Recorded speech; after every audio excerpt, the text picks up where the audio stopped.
हरे कृष्णा। आज हम श्रील भक्ति सिद्धांत सरस्वती ठाकुर प्रभुपाद के विषय में चर्चा करेंगे।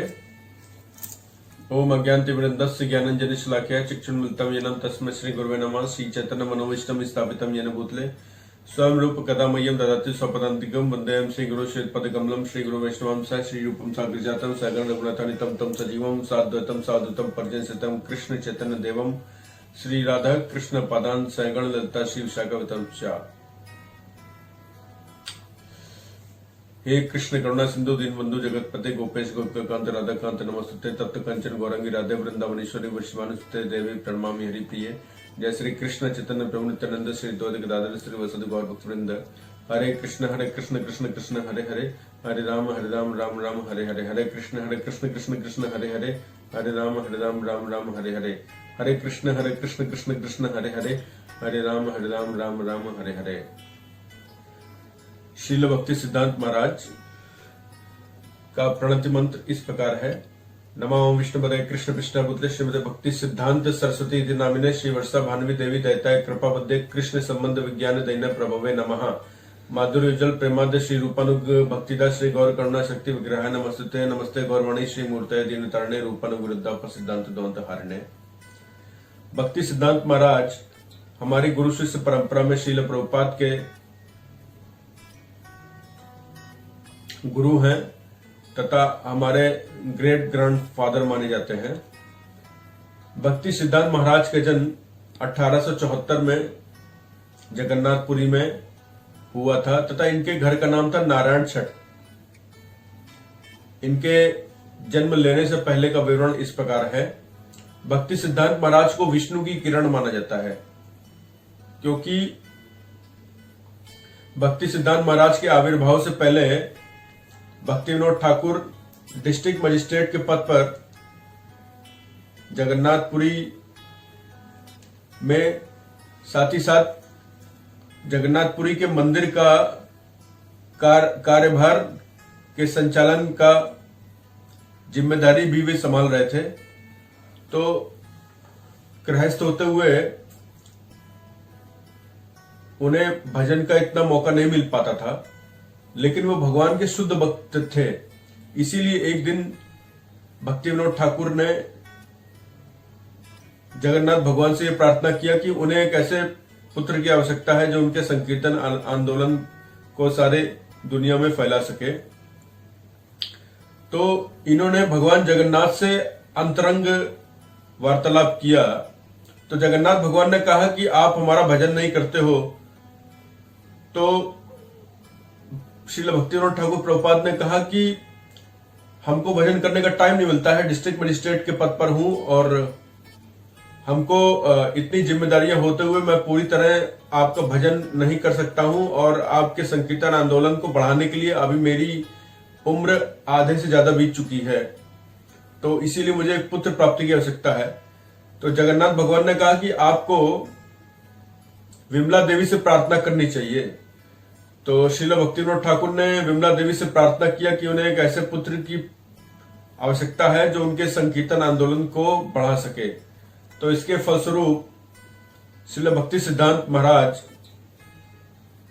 1874 में जगन्नाथपुरी में नारायण छठ नामक घर में अवतरित हुए तथा इनके पिता का नाम श्रील भक्ति विनोद ठाकुर तथा माता का नाम भगवती देवी था। जब यह पैदा हुए थे तो जैसे ब्राह्मणों के सीने में जनेऊ लपटा रहता है, उसी तरह है गर्भ की नाल इनके सीने में लपटी हुई थी। तो इससे यह सिद्ध होता था कि यह बहुत ही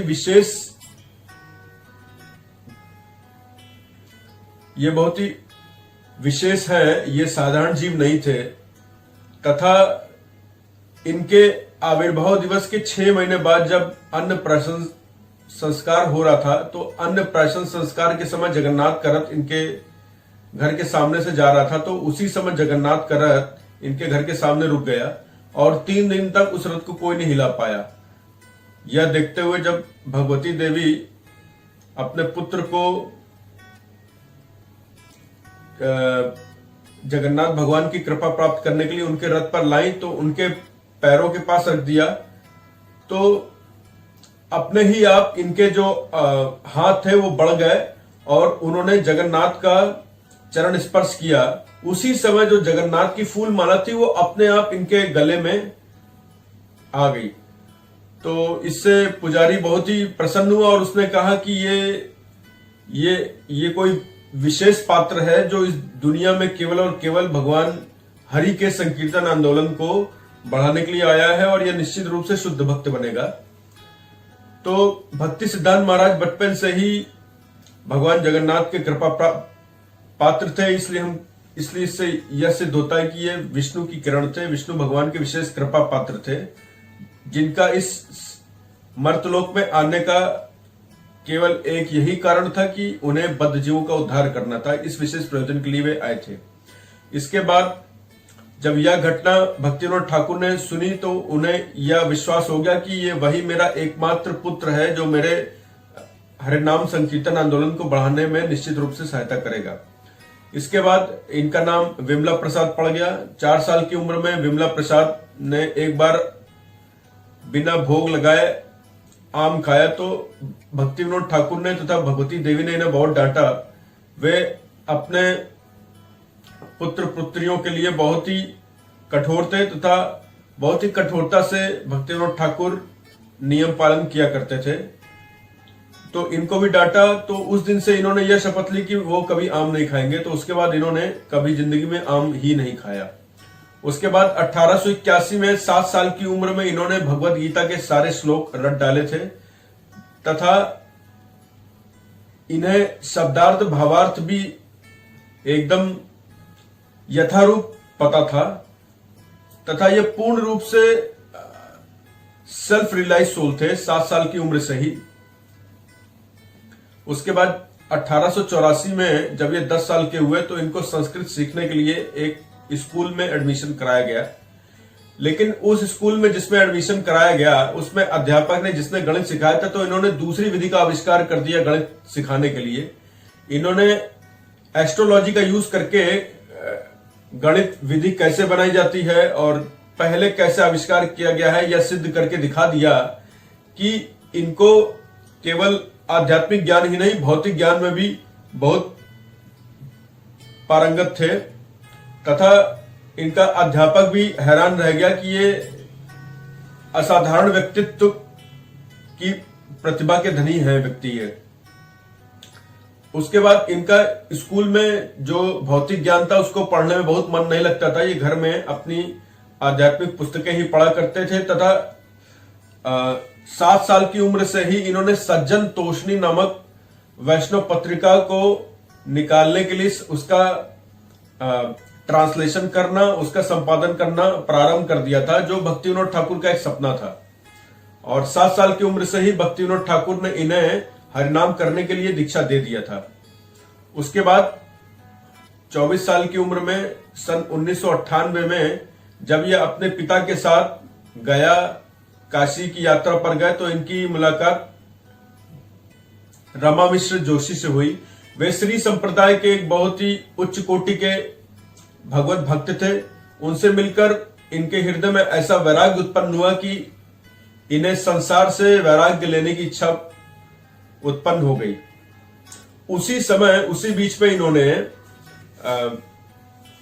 केरला की स्वतंत्र स्टेट में एडिटर के पद पर कार्यभार संभाला था और ये उसमें एडिटर के पद पर कार्यभार संभालते हुए वहां पे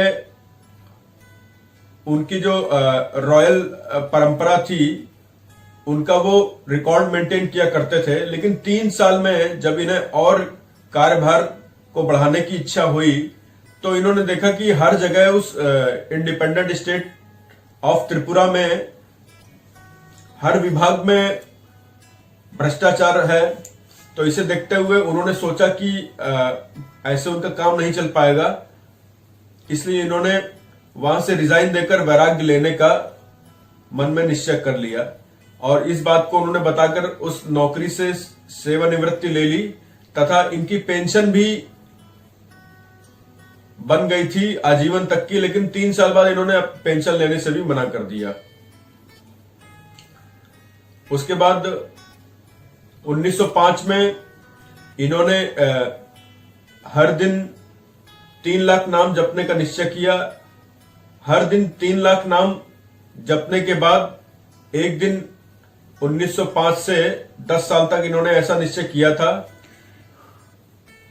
तब एक दिन भक्ति सिद्धांत महाराज को पंचतत्व के दर्शन मिले। पंचतत्व के दर्शन मिलने के बाद पंचतत्व ने इन्हें प्रोत्साहित किया कि आप इस भौतिक संसार में हरिनाम संकीर्तन का प्रचार करिए। तो उनकी प्रेरणा से फिर उन्होंने हरिनाम संकीर्तन का प्रचार करना प्रारंभ किया। उसके बाद 1936 में जब इन्होंने देखा कि इनका प्रचार कार्य सुचारू रूप से चल रहा है, तो 1936 में इन्होंने इस संसार से तिरोभाव कर लिया। हरे कृष्णा।